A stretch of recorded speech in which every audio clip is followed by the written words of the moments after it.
শিক্ষিত শিক্ষক কৰ্মচাৰী সংস্থাই আমাৰ অৱশিষ্ট যিখিনি অপাঠিকৃত শিক্ষানুষ্ঠান আৰু বঞ্চিত শিক্ষক কৰ্মচাৰীসকল এই পাঠিকীকৰণৰ কাৰণে আমি দীৰ্ঘদিন আন্দোলন কৰিলোঁ, ধৰ্ণা প্ৰতিবাদ অনশন বিভিন্ন কাৰ্যসূচী কৰিছোঁ। সমান্তৰালভাৱে কিন্তু আমি অসম চৰকাৰৰ মাননীয় শিক্ষামন্ত্ৰী মহোদয়, মাননীয় মুখ্যমন্ত্ৰী মহোদয় তেওঁলোকৰ লগতো আমি মাজে মাজে আলোচনা কৰিছোঁ।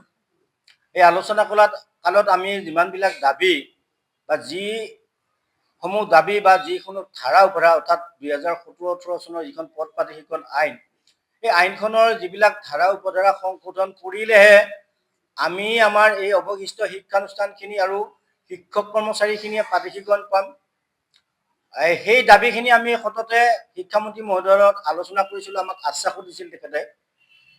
আৰু শেহতীয়াকৈ মাননীয় মুখ্যমন্ত্ৰী মহোদয়ে সংবাদ মাধ্যমকে ধৰি তেখেতে নিজে ছ'চিয়েল মিডিয়াত লাইভ যোগে আহিও অসমৰ মানুহক সম্বোধন কৰিছিল আৰু তেখেতে কৈছিল যে 1/1/6 চনৰ আগৰ যিকোনো এখন চৰকাৰৰ লগত কাৰেছপণ্ডেঞ্চ থকা যিকোনো এখন নথিপত্ৰ থাকিলে শিক্ষানুষ্ঠানখন পাঠিকৰণৰ আওতাত আহিব আৰু তাৰ জৰিয়তে বিভিন্ন শিক্ষানুষ্ঠানৰ শিক্ষক কৰ্মচাৰী অৰ্থাৎ হাজাৰ হাজাৰ শিক্ষক কৰ্মচাৰীয়ে পাঠিকৰণ পাব বুলি তেখেতে ঘোষণা কৰিছিল।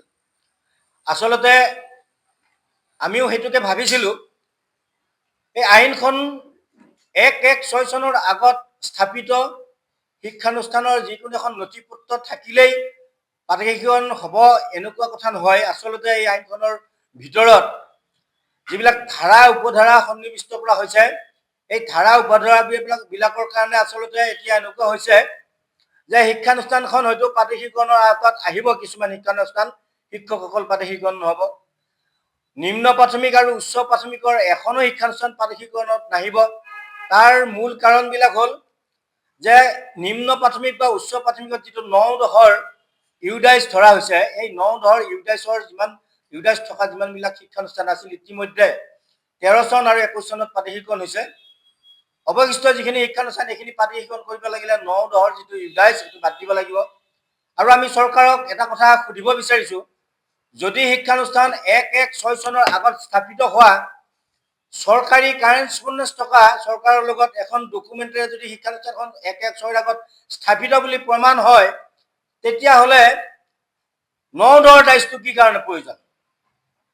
শিক্ষানুষ্ঠানখন 1/1/6 চনৰ আগত স্থাপিত হোৱা বুলি প্ৰমাণ হোৱাৰ পিছত শিক্ষকসকলক 1/1/6 আগত নিযুক্তি পাবই লাগিব বুলি এই ধাৰাটো বাহাল ৰখাৰ কাৰণটো কি? যিটো কথাত আমি শিক্ষামন্ত্ৰী মহোদয়ৰ লগত বহোঁতে শিক্ষামন্ত্ৰী মহোদয় আৰু আমাৰ যিজন হায়াৰ এডুকেশ্যনৰ ছেক্ৰেটাৰী মাননীয় নাৰায়ণ কোঁৱৰ ছাৰে এদিন আমাক উইনিংলি কৈছিল, আমি দাবী কৰিছিলোঁ যে যিসকল শিক্ষক কৰ্মচাৰীয়ে অপাঠিকৃত শিক্ষানুষ্ঠানত পাঠিকৰণ কৰি আছে তেওঁলোকক সকলোকে পাঠিকৰণ কৰিব লাগিব। তেওঁলোকে কৈছিল নাই, 6 বছৰ অভিজ্ঞতা ধৰি নিযুক্তিৰ পৰা তাৰমানে 6 বছৰ অভিজ্ঞতা ধৰি তেওঁলোকক পাঠিকৰণ কৰা হ'ব। অৰ্থাৎ যিটো আমাৰ কাট অফ ইয়াৰ হ'ব, কাট ইয়াৰৰ পৰা 6 বছৰ ধৰিব। কিন্তু এই কথাষাৰো তেওঁলোকে নাৰাখিলে। শেষত ছাত্ৰ ছাত্ৰীৰ সংখ্যা, পাছ পাৰ্চেণ্টেজৰ সংখ্যা এইবিলাক যদি আচলতে সংশোধন নকৰে, কলেজৰ ক্ষেত্ৰত যদি যিটো আমাৰ ছাত্ৰ ছাত্ৰীৰ সংখ্যা এইটো যদি সংশোধন নকৰে, আচলতে এইখন এখন ভেপু ভাওনা আৰু নাটকৰ নিচিনা হ'ব। শিক্ষক এখন হয়তো শিক্ষানুষ্ঠানখন আইনৰ আওতাত আহিব, শিক্ষকসকল পাঠিকৰণ হ'ব। উদাহৰণস্বৰূপে গোগামুখত এখন কলেজ আছে, ছায়েন্স কলেজ, যিখন ছায়েন্স কলেজৰ SMDCৰ মানে প্ৰেচিডেণ্ট মাননীয় শিক্ষামন্ত্ৰী ডক্টৰ ৰণোজ পেগু মহোদয়। আৰু সেই শিক্ষানুষ্ঠানখনৰ মাজত মাত্ৰ এজন শিক্ষকৰ পাঠিকৰণ হ'ব আৰু বাকীবিলাক শিক্ষকৰ পাঠিকৰণ নহ'ব, যদি নিযুক্তিৰ তাৰিখটো সলনি নহয়। আমি দাবী কৰা ধৰণে আৰু মাননীয় শিক্ষামন্ত্ৰী মহোদয়ে বিধানসভাত এই কথাটো ক'লে যে নিযুক্তিৰ ক্ষেত্ৰত এইটো বিবেচনা কৰা হ'ব, কিন্তু সেইদিনাই বিবেচনা নকৰি আকৌ ফেব্ৰুৱাৰীৰ অধিৱেশনলৈ সাঁচি ৰখাৰ আঁৰৰ উদ্দেশ্যবিলাক কি? আমি দাবী জনাইছোঁ, আচলতে মাননীয় মুখ্যমন্ত্ৰী মহোদয় 19 তাৰিখৰ দিনা তেখেত আচলতে বিধানসভাৰ যি কাৰ্যসূচী তাত উপস্থিত নাছিল। আমি ভাবিছিলোঁ যে তেখেত উপস্থিত থাকিলে নিশ্চয় ইয়াৰ এটা সমাধান হ'লহেঁতেন। আৰু আমি আৰু এটা কথা উপলব্ধি কৰিছোঁ যে মাননীয় মুখ্যমন্ত্ৰী মহোদয়ে এই পাঠিকৰণ সম্পৰ্কত গোটেই বিষয়টো শিথিল কৰিব দিব বিচাৰিছে, কিন্তু শিক্ষামন্ত্ৰী মহোদয়ে এই ক্ষেত্ৰত বহুত আকৰগোজ হৈ আছে। আমি এটা কথা জানো যে মাননীয় মুখ্যমন্ত্ৰী মহোদয়ক এই বৰ্তমান যিখন মন্ত্ৰীসভা, এই মন্ত্ৰীসভাৰ প্ৰতিজন মন্ত্ৰী, প্ৰতিজন বিধায়ক, এনেকি বিৰোধীৰ বিধায়কসকলেও তেখেতক যথেষ্ট মান্যতা দিয়ে। কিন্তু দেখিলোঁ এই বিধানসভাত আচলতে শিক্ষামন্ত্ৰীজনে মুখ্যমন্ত্ৰী মহোদয়ৰ যিটো ৰাজহুৱা ঘোষণা, এই ঘোষণাটো নস্যাৎ কৰি তেখেতে বিচৰা ধৰণে পাতি শিক্ষণ কৰিব নোখোজা বা আইনখন সংশোধন কৰিব নিবিচৰা কথাটোত আমি এটা কথা বুজি পাইছোঁ যে শিক্ষামন্ত্ৰী মহোদয়ে মাননীয় মুখ্যমন্ত্ৰী মহোদয়ৰ কথাখিনিও আচলতে তেখেতকো সন্মান কৰিব জনা নাই বা তেখেতৰ সন্মানটো ৰক্ষা কৰা নাই। আমি সদৌ অসম অপাধিকৃত শিক্ষক কৰ্মচাৰী সংস্থাই আহ্বান জনাইছোঁ,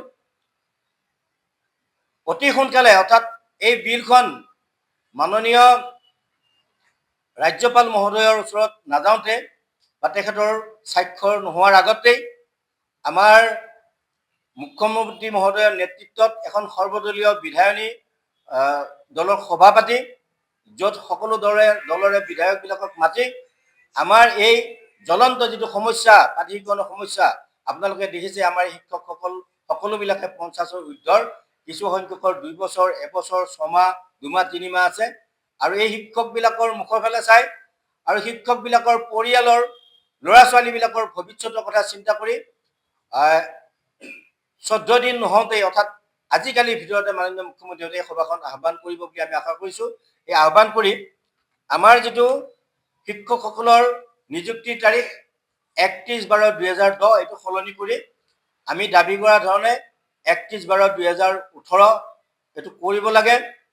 আৰু মাননীয় মুখ্যমন্ত্ৰী মহোদয়ে এটা সময়ত কৈছিল, ঘোষণা কৰিছিল যে মাটি 1/1/6 আগত এতিয়া আৰু নালাগে, বসুন্ধৰা আঁচনিত আবেদন কৰিও যদি শিক্ষানুষ্ঠানখনে মাটি পাইছে তেতিয়াহ'লে সেই শিক্ষানুষ্ঠানসমূহ আওতাত ল'ব বুলি কৈছিল। সেই কথাষাৰ বাহাল ৰাখি 25 চনৰ ভিতৰত যিসকলে মাটি আবণ্টন পাইছে সেইবিলাককো এই আওতাত ল'বৰ কাৰণে আহ্বান জনালোঁ।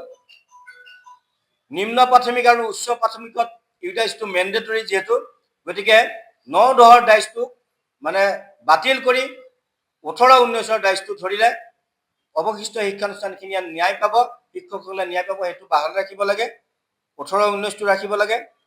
ছাত্ৰ ছাত্ৰীৰ যিটো পৰিসংখ্যা, এই পৰিসংখ্যাটোত আমাৰ নিম্ন প্ৰাথমিকৰ পৰা মহাবিদ্যালয় পৰ্যায়লৈকে যিটো পাৰ্চেণ্টেজৰ হাৰে হওক বা ছাত্ৰ ছাত্ৰীৰ সংখ্যাটোৱে হওক, এইটো শেষৰ 3 বছৰ নকৰি 17 চনৰ পৰা 2025 চনলৈ যিকোনো এটা 3 বছৰত অৰ্থাৎ বেষ্ট 3 ইয়াৰ্ছ ধৰি লৈ এইটো সংশোধন কৰিব লাগে বুলি আহ্বান জনালোঁ।